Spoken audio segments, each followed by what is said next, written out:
चलिए जानते हैं आज के देश और दुनिया के महत्वपूर्ण 20 बड़ी खबरें सिर्फ 5 मिनट में।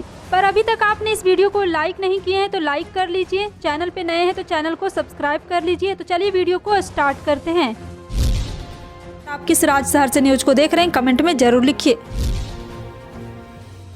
यूपी विधानसभा चुनाव के सभी चरणों की वोटिंग पूरी होने के साथ ही सभी की नजरें अब रिजल्ट पर है। 10 मार्च को आने वाले रिजल्ट से पहले कई टीवी चैनलों ने एग्जिट पोल करके बताया है कि यूपी में किसे कितनी सीटें मिल सकती है और किसकी सरकार बनने की संभावना है। ज्यादातर चैनलों के एग्जिट पोल में भाजपा गठबंधन को आसानी से बहुमत मिलता दिखाई दे रहा है। वहीं एक ऐसा एग्जिट पोल भी है जो इन सभी से बिल्कुल उलट है। इस एग्जिट पोल में भाजपा गठबंधन का हार है और समाजवादी गठबंधन 200 के आंकड़े पार करते हुए बहुमत से भी काफी ज्यादा सीटें हासिल करता दिखाई दे रहा है। बता दें कि देशबंधु के एग्जिट पोल के अनुसार यूपी की 403 में से भाजपा गठबंधन को केवल 134 से 150 सीटें मिल रही है, यानी पिछले चुनाव के मुकाबले उसे 200 से ज्यादा सीटों का नुकसान हो रहा है। समाजवादी पार्टी गठबंधन को 228 से 244 सीटें मिलती दिख रही है। वहीं सपा न सिर्फ पिछले चुनाव के मुकाबले 200 सीटों की बढ़त ले रही है बल्कि स्पष्ट बहुमत सीटों के आंकड़ों के पार करने का अनुमान है। देशबंधु के एग्जिट पोल से बसपा को 10 से 24 सीटें मिल रही है, कांग्रेस को केवल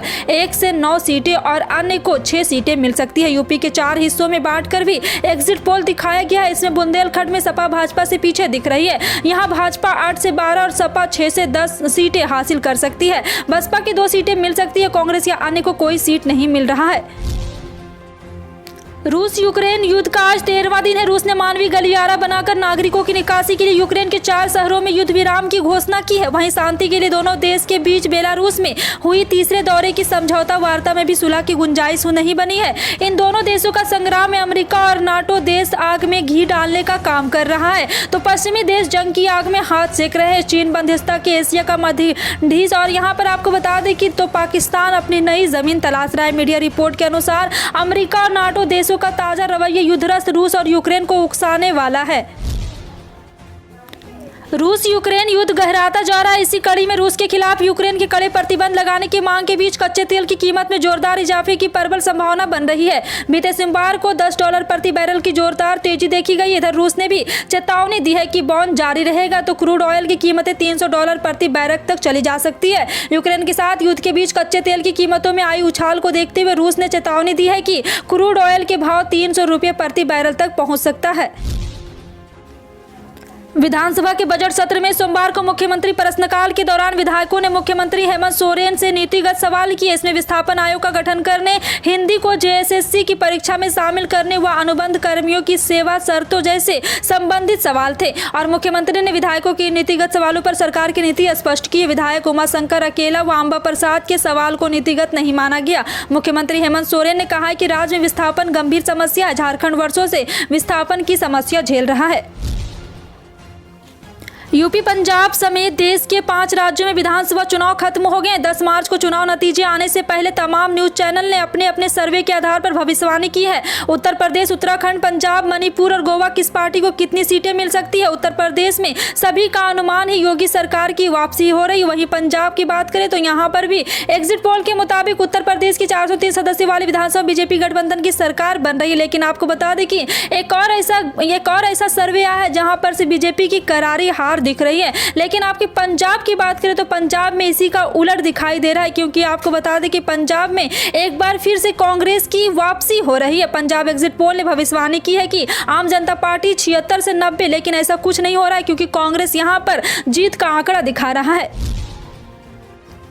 पश्चिम बंगाल की मुख्यमंत्री ममता बनर्जी का विमान दुर्घटनाग्रस्त होने से बच गया। शुक्रवार को वाराणसी से लौटने के दौरान उनके चार्टर्ड विमान में गड़बड़ी पैदा हो गई थी। उन्होंने सोमवार को कहा है कि उनके विमान के सामने एक अन्य विमान आ गया था और पायलट की मुस्तैदी के कारण टक्कर टल गई। बनर्जी के विमान में उड़ान के दौरान दिक्कत पेश आने के बाद पश्चिम बंगाल सरकार ने शनिवार को नागर विमानन निदेशालय से रिपोर्ट तलब की थी। इस घटना में बनर्जी की पीठ और सोनी में चोट आई थी। उत्तर प्रदेश में विधानसभा चुनाव के बाद अब 10 मार्च को नतीजों की बारी है। इससे पहले सोमवार को आए कई एग्जिट पोल ने जहां एक तरफ भारतीय जनता पार्टी को उत्साहित कर दिया है तो दूसरी तरफ सपा गठबंधन को झटका लगा है। लगभग सभी एग्जिट पोल में बीजेपी की जीत और सपा की हार का दावा किया गया है। इस बीच आपको बता दें कि ओपी राजभर ने मंगलवार सुबह ट्वीट किया है कि उत्तर प्रदेश की जनता का जनादेश सपा प्लस सुभाषपा गठबंधन आ रही। टेलीविजन पर ध्यान न दे, जब तक गिनवाई ना हो तब तक ढिलाई नहीं। ईवीएम मशीन पर रहे हमेशा ध्यान। 2017 में भाजपा के साथ चुनाव लड़कर योगी सरकार में सक्रिय रहे राजभर, बाद में बगावत करके सपा गठबंधन में शामिल हो गए। महाराष्ट्र के औरंगाबाद जिला कलेक्टर ने कोरोना के बढ़ते संकट को देखते हुए एक बड़ा फैसला लिया है। जिले में टीकाकरण कम होने के कारण जिला कलेक्टर ने जिले में फिर से सख्त पाबंदियां लगा दी है। जिलाधिकारी ने सोमवार को प्रेस कॉन्फ्रेंस कर इस संबंध में बड़ा ऐलान किया है। अगर कोरोना वैक्सीन की दोनों डोज नहीं ली है तो संबंधित व्यक्ति को मंगलवार से पेट्रोल डीजल नहीं मिलेगा और सरकारी कार्यालय में भी आने नहीं दिया जाएगा। उत्तर भारत के राज्यों में लगभग रोजाना न्यूनतम तापमान में वृद्धि दर्ज की जा रही है। राष्ट्रीय राजधानी दिल्ली समेत कई अन्य राज्यों में दिन के तापमान में बढ़ोतरी हो रही। माना जा रहा है कि होली के बाद सुबह शाम के मौसम में हल्की ठंड मौजूद रहेगी। वहीं महाराष्ट्र, राजस्थान, गुजरात समेत कई राज्यों में अगले कुछ दिनों तक बारिश के आसार है। मौसम विभाग के अनुसार दिल्ली में न्यूनतम तापमान 14 डिग्री सेल्सियस रहने का वाला है और यहाँ जबकि अधिकतम तापमान 29 डिग्री सेल्सियस रहेगा। आसमान में हल्के बादल भी छाए रहेंगे। फिलहाल आपका इन सभी खबरों पर क्या कहना है कमेंट सेक्शन में टाइप करके जरूर बताएं। पल पल की अपडेट जानने के लिए जुड़े रहें आप अपने NTS न्यूज चैनल से। मिलते हैं अगली बड़ी खबर में, तब तक के लिए जय हिंद।